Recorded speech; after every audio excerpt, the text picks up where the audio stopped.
Tangay na naman niya guys. Yung anak mo. Saka na naman dalhin niya. Ano. Ayaw kasi niya palistorbong hayop na to eh. Hayop kasi ito. Pag ito mga hayop, ayaw magpalistorbo. Ayan, mga anak niya, oh, dalawa. Ayan. Maldita kasi ito eh. Tinatangay-tangay mo anak mo, ha? Ha? Ayan, anak niya guys, oh. Oo.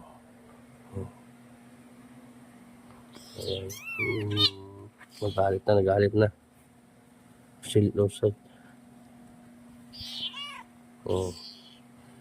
Ayan kasi niya pahawak yung anak niya, maldita kasi ito eh.